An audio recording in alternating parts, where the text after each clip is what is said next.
Sors d'ici et ne reviens pas. S'il vous plaît, donnez-moi une chance. J'ai travaillé si dur pour ça. Ce n'est pas une question de chance. Tu n'es pas à ta place ici. Nous avons fait notre choix. Je ne demande pas votre permission, juste un peu de respect. Tu n'en auras pas. Maintenant pars. Très bien. Le dîner était déjà tendu avant même que je ne prononce un seul mot. J'avais passé toute la journée à répéter comment leur dire, j'avais imprimé l'email, plié, replié, lu tant de fois que je pouvais citer chaque ligne. Nous sommes ravis de vous accueillir dans le programme clinique accéléré. C'était réel, après des années d'études tardives, de transfert du collège communautaire et de travail à temps partiel juste pour me permettre d'acheter des blouses et des livres d'anatomie. J'étais dedans. Je ne voulais pas d'applaudissements, je voulais juste une reconnaissance, peut-être même de la fierté. Alors, quand les assiettes ont été posées et qu'Élise a recommencé à se vanter de ses résultats à l'examen d'infirmière, j'ai trouvé le courage. Je suis accepté en école de médecine. Tout s'est arrêté. Ma mère a cligné des yeux. Dans le programme clinique accéléré de Saint-Audely, avec les frais de scolarité entièrement couverts. Élise a posé sa fourchette. Mon père s'est penché en arrière sur sa chaise. Saint-Audely ? Ce n'est pas une vraie école de médecine, c'est un programme de raccourci. Il est accrédité, il est avancé, il est compétitif. Il a agité la main comme si j'étais une mouche. Dire aux gens que tu vas être médecin, c'est une blague. Maman a renchéri. On n'a pas besoin d'une autre Élise. Naomi, tu as à peine réussi à finir le lycée sans t'effondrer. Je l'ai regardé fixement. Élise a ri sous son souffle. Peut-être qu'ils avaient juste besoin de points de diversité. Ça a fait plus mal que tout. Tu l'as mérité, a ricané mon père. Tu as mérité le stress, tu as mérité le chaos, tu as mérité l'embarras de cette famille. Ce que tu n'as pas mérité, c'est une blouse blanche.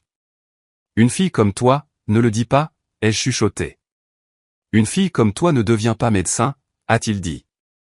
De toute façon. Ma mère s'est levée. Ce n'est pas un film, Naomi. Tu n'es pas spécial, tu n'es pas un miracle. Tu es un fardeau qu'on porte depuis trop longtemps. Tu veux poursuivre tes rêves ? Très bien. Elle a regardé mon père. Il n'a même pas hésité. Sors d'ici et ne reviens pas. Juste comme ça, la fille qui payait ses dettes, qui veillait pour aider Élise à étudier, qui avalait le fait d'être traitée de déception année après année, a été jetée comme un déchet. Je n'ai pas pleuré, je n'ai pas hurlé, j'ai juste plié l'email tranquillement et l'ai glissé dans ma poche.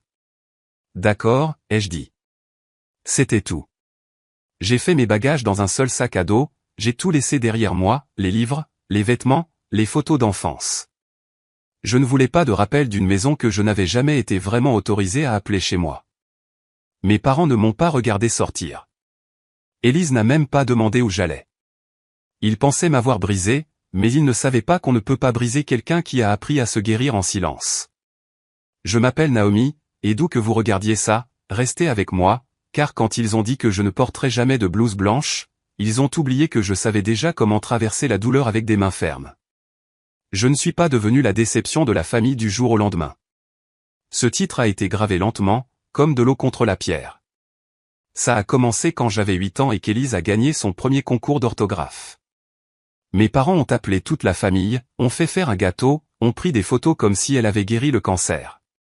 Quand j'ai gagné un concours d'écriture un mois plus tard, ils ont dit, c'est mignon, mais ne te laisse pas distraire. C'est comme ça que ça a toujours été. Elle brillait, je devais applaudir. Élise avait le sourire, les cheveux, la grâce. J'avais les questions, les intérêts bizarres, le calme. Elle avait une fête d'anniversaire chaque année, moi j'avais, tu sais, l'argent est serré. Elle prenait des cours de danse, de gymnastique, d'équitation. Je m'occupais d'elle quand elle en avait marre des trois. Au lycée, il était évident que j'étais la difficile, l'émotionnelle, le pourquoi tu ne peux pas être plus comme ta sœur. Ils ne l'ont jamais dit ouvertement, mais je pouvais l'entendre dans chaque silence. Quand Élise a été acceptée à l'école d'infirmière, ils ont failli organiser une parade. Elle va rendre cette famille fière, a rayonné mon père. Quand j'ai été admise dans un programme prémédical au collège communautaire, ma mère m'a regardé et a dit, c'est une bonne solution de repli, tu trouveras bien quelque chose. J'étudiais tous les soirs pendant qu'Élise séchait les cours et flirtait pour obtenir des rattrapages. j'ai donné des cours particuliers à des camarades de classe, réussi mes examens, fait des doubles au café juste pour me permettre d'acheter des livres d'anatomie d'occasion. Elle a posté des photos et des blouses et a obtenu des milliers de mentions j'aime. J'ai fait des fiches sur le bus et j'ai été ignoré.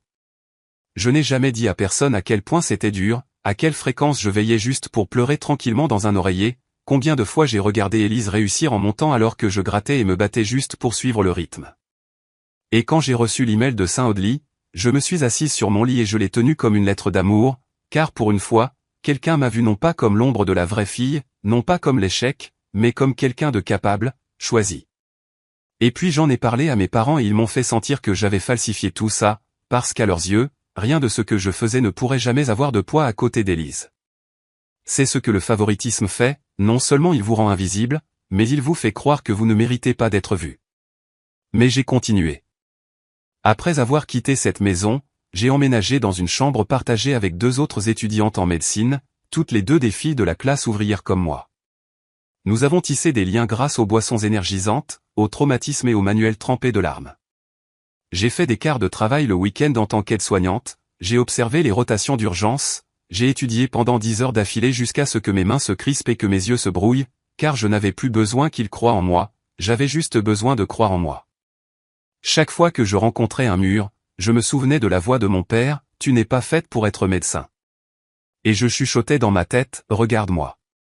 On dit que le pire quand on part, c'est de faire ses bagages, mais pour moi, ça a été de réaliser à quel point j'avais peu de choses à emporter. Ma vie dans cette maison n'avait jamais été construite pour durer. Je n'avais pas de vraie chambre, juste un coin. Je n'avais pas de souvenirs, juste ce que je pouvais me permettre et protéger. Alors j'ai fait mes bagages rapidement, discrètement. Quelques suites à capuche, mes fiches d'anatomie usagées, un ordinateur portable d'occasion, cet email d'acceptation de Saint-Audely imprimé, plié, scotché à l'intérieur de mon journal comme une écriture sainte. Personne ne m'a arrêté. J'ai dépassé la porte d'Élise, je l'ai entendu rire au téléphone, toujours baignant dans leur fierté. J'ai dépassé la cuisine où mon père était assis, faisant défiler les chaînes de télévision comme s'il ne venait pas de dire à sa fille qu'elle ne serait jamais assez bien pour sauver une vie. Je suis sorti de la porte et je n'ai pas regardé en arrière. Personne n'a demandé où j'allais, car personne ne s'en souciait. Ils pensaient que je bluffais, ils pensaient que je reviendrais en rampant, ils pensaient que je ne pouvais pas survivre sans leur aide condescendante. Mais ce qu'ils n'ont pas réalisé, c'est que je survivais sans eux depuis des années. Cette nuit-là, j'ai pris un bus à travers la ville jusqu'à un minuscule appartement partagé par 2 étudiants en médecine que j'avais rencontrés dans un groupe d'études en ligne. Nous ne nous étions rencontrés qu'une fois en personne, mais quand je leur ai dit ce qui s'était passé, l'une d'elles, Ava, a dit « Viens t'écraser ici, ma fille, tu fais partie des nôtres maintenant. Passons ce fichu examen et faisons-leur avaler ta blouse blanche. » Nous n'avions pas de canapé, j'ai dormi sur un matelas pneumatique pendant les 2 premiers mois, mais j'avais le Wi-Fi, j'avais le calme et j'avais la liberté. Pour la première fois, je pouvais étudier sans que quelqu'un crie dans la pièce d'un accent grave côté, je pouvais pleurer sans culpabilité, je pouvais respirer sans avoir l'impression que je devais de l'oxygène à quelqu'un en retour. J'ai travaillé la nuit dans une clinique, j'ai récuré les sols et rempli 4 tiroirs, j'ai passé des journées dans des salles de classe si froides que je portais des gants en prenant des notes. Il y a eu des nuits où j'ai voulu abandonner, des nuits où j'ai chuchoté qu'ils avaient raison, que je n'étais pas faite pour ça. Mais chaque fois que j'imaginais Élise dans ses blouses de créateur, ma mère applaudissant à sa cérémonie de remise de la blouse blanche, mon père disant enfin une fille dont nous pouvons être fiers, et je prenais mon stylo et continuais. Un semestre, puis un autre. J'ai réussi mon premier examen clinique simulé avec 98%, j'ai été invité à assister à ma première simulation de traumatisme, j'ai commencé à gagner le respect des professeurs qui ne se souciaient pas de mon nom de famille, seulement de la façon dont je tenais fermement un scalpel. Je n'ai pas mis à jour ma famille, je n'ai rien publié, ils n'ont pas demandé et je n'ai pas offert. Ils m'avaient déjà dit qui j'étais. Maintenant, je devenais quelqu'un qu'ils ne reconnaîtraient jamais, jusqu'à ce qu'il soit trop tard.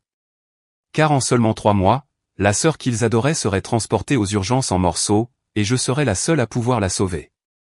C'était un changement de quart le mardi soir, le genre d'heure où l'épuisement se mélange à la caféine et où l'on cesse de compter depuis combien de temps son badge est accroché à sa poitrine. J'étais dans l'aile des urgences de Saint-Audely, dans le cadre de notre rotation en traumatologie. Je venais d'entrer dans la salle de repos, de baisser ma veste à moitié et de tendre la main vers ma deuxième tasse de café de la machine à café quand l'appel est arrivé par l'interphone. Code trauma entrant, jeune adulte, femme, milieu de la vingtaine, non réactive, collision de moto, possible saignement interne, état 2 minutes. Nous avons bougé comme nous avions été entraînés à le faire, dans un chaos contrôlé. Gants, civière dégagée, plateau d'intubation préparé. Je n'y ai pas pensé beaucoup au début, la traumatologie, c'était la traumatologie. Puis j'ai vu les portes de l'ambulance s'ouvrir en grand et tout en moi s'est arrêté. C'était elle. Élise. Ses cheveux étaient emmêlés de sang, le côté gauche déchiré. Le médecin a crié par-dessus le bruit, accident de moto, a percuté un terre-plein central, pas de casque, pression artérielle en baisse rapide. Nous devons ouvrir les accès maintenant. Ils l'ont transporté dans la salle de traumatologie aussi, et je suis resté figé au coin de la pièce, mes doigts enroulés fermement autour du bord du plateau. Mon cœur ne battait pas la chamade, il ralentissait, comme si tout en moi se taisait pour laisser ma formation prendre le dessus. Puis j'ai entendu le médecin en chef dire, « Docteur Naomi, vous êtes le point de repère. » Je cligne des yeux. Maintenant, vous êtes la plus familière avec le protocole de polytraumatisme, bougeons. Je n'ai pas bronché, car c'était le moment, pas la vengeance, pas la rage, juste la préparation. J'ai enfilé les gants, j'ai marché vers ma sœur, son visage était pâle, il y avait tellement de sang. J'ai vérifié ses signes vitaux, donné des instructions, demandé des fluides, ordonné des examens, pris les choses en main, pas un bégaiement, pas un tremblement, car je n'étais plus la fille brisée de la table à manger, j'étais le médecin, et elle était maintenant celle qui s'accrochait à un fil. Alors que j'insérais la voix, ses yeux se sont ouverts, à peine juste assez longtemps pour qu'ils se verrouillent sur les miens, panique, reconnaissance, honte. Mais je n'ai rien dit, car il ne s'agissait pas de nous, il s'agissait de sauver une vie, même si elle appartenait à la même fille qui avait autrefois chuchoté, « Tu n'y arriveras jamais ». Quelques minutes plus tard, j'ai entendu une agitation près de l'entrée, 2 voix familières, frénétiques. Mes parents. Où est-elle? C'est notre fille, Élise Mercé, s'il vous plaît, où est-elle? L'infirmière de garde a essayé de les calmer. Elle est dans la salle de traumatologie aussi, elle est avec le médecin maintenant. Et puis. Attendez, qui est le médecin, a demandé ma mère. Naomi Mercé. Silence. Je n'ai pas entendu le reste, mais je pouvais l'imaginer, leur visage, leur confusion, la prise de conscience qu'ils avaient supplié quelqu'un de sauver Élise et qu'ils m'avaient eu moi, la fille qu'ils avaient jetée, la rêveuse qu'ils avaient moquée, la fille qui ne pourrait jamais être médecin, maintenant en blouse, en gants, la vie d'Élise entre mes mains. Et quand la procédure a été terminée, quand son saignement a été stabilisé et que ses signes vitaux se sont stabilisés, j'ai enlevé mes gants, je suis sorti de la salle de traumatologie et ils étaient là, ma mère, mon père, me regardant comme s'ils avaient vu un fantôme en blanc. Je les ai regardés, calmes, maîtrisés, j'ai levé le menton et j'ai dit, on dirait que je suis revenu, après tout. Ils n'ont pas bougé quand j'ai dit ces mots. On dirait que je suis revenu, après tout. C'était comme si le couloir de l'hôpital s'était figé. Mon père a cligné des yeux en premier, non pas par reconnaissance, mais par incrédulité, comme s'il ne pouvait pas concilier la femme devant lui, en blouse, confiante, se tenant debout, avec la fille à qui il avait dit de sortir et de ne jamais revenir. La main de ma mère était sur sa poitrine, sa bouche béante, elle m'a regardé comme si elle avait vu quelqu'un renaître, et je suppose que d'une certaine manière je l'avais été. Elle a pris une inspiration. Naomi, tu es. Oui, ai-je dit. Je suis le médecin en charge du cas d'Élise. Elle a grimacé quand j'ai dit médecin. Papa a fait un pas en avant, les bras raides le long du corps. On ne savait pas. Je l'ai regardé droit dans les yeux. Vous n'avez pas demandé.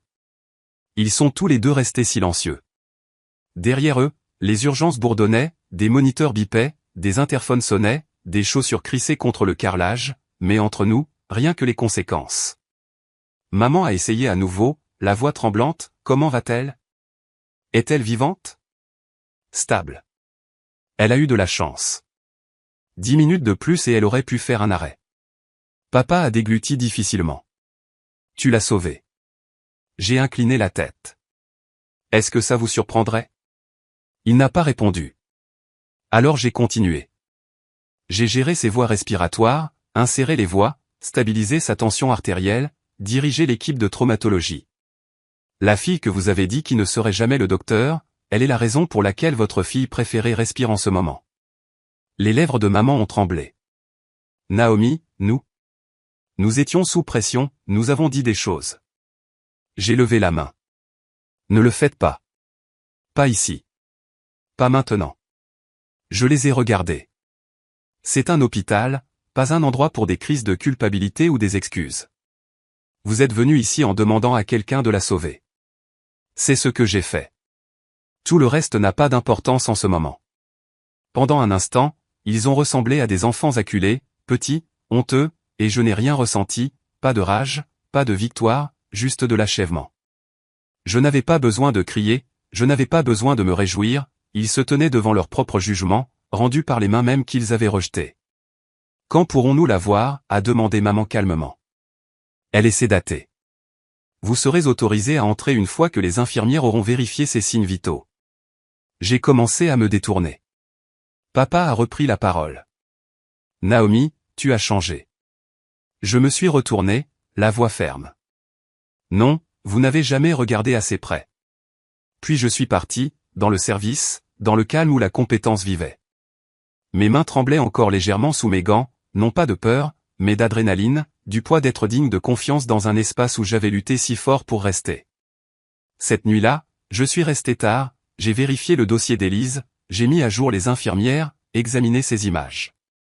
Pas une seule fois, je n'ai laissé l'histoire personnelle brouiller le protocole médical, car je n'étais pas là pour me venger, j'étais là pour faire ce pour quoi j'avais été formé, même si la patiente sur la table était la raison pour laquelle j'avais pleuré pour m'endormir pendant la moitié de ma vie. À 2h08 du matin, je suis retourné la voir une dernière fois. Elle dormait, sa respiration régulière, les machines enfin silencieuses, et dans ce silence, j'ai réalisé quelque chose. J'étais parti une fois en me sentant comme rien. Maintenant, je suis revenu en tant que tout ce dont ils avaient besoin. Le lendemain matin, j'étais à mon deuxième tour quand je suis passé par la salle d'attente familiale et ils étaient là, maman recroquevillée sur une chaise d'hôpital, essuyant un mouchoir dans ses mains, papa faisant les 100 pas comme s'il avait quelque chose d'important à faire, même si, pour une fois, il n'y avait rien qu'il pouvait faire. Ils m'ont vu avant que je ne les voie. Ma mère a sursauté comme si quelqu'un avait tiré un coup de feu. Naomi, est-ce qu'elle, pouvons-nous, que se passe-t-il maintenant? Elle est stable, toujours sédatée, ses signes vitaux s'améliorent. Vous pourrez lui rendre visite après son contrôle neurologique.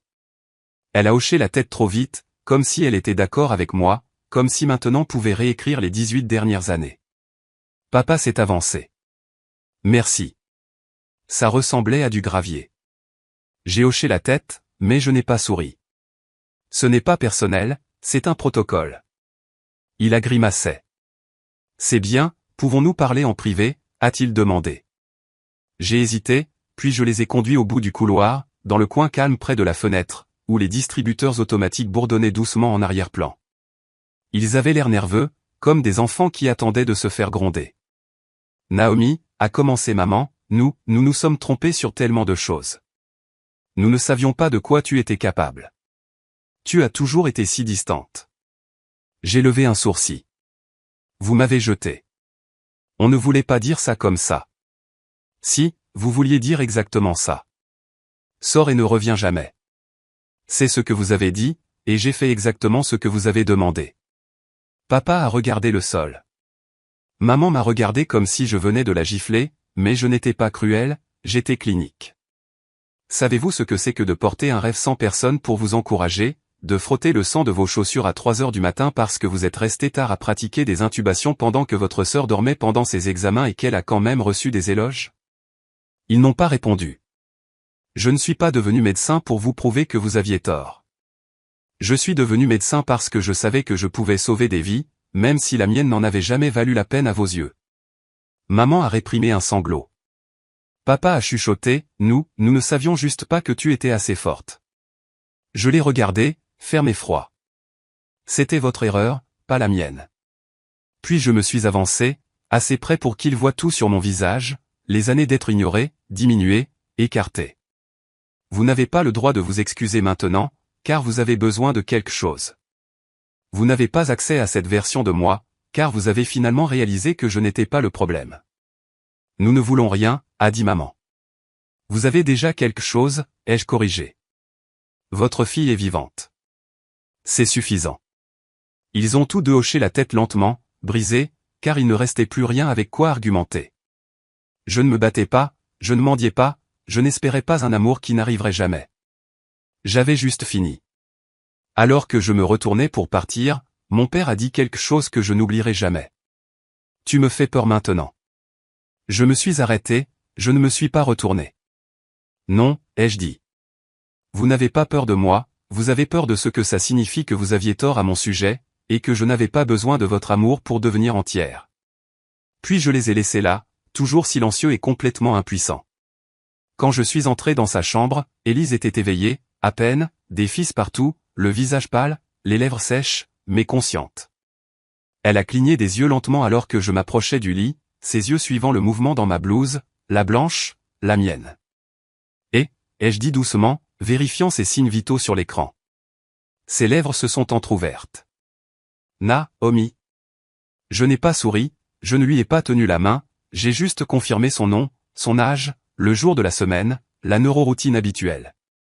Sa voix a craqué. Tu es médecin. C'est ça. Silence, le poids de cela s'est imprimé dans les coins de la pièce.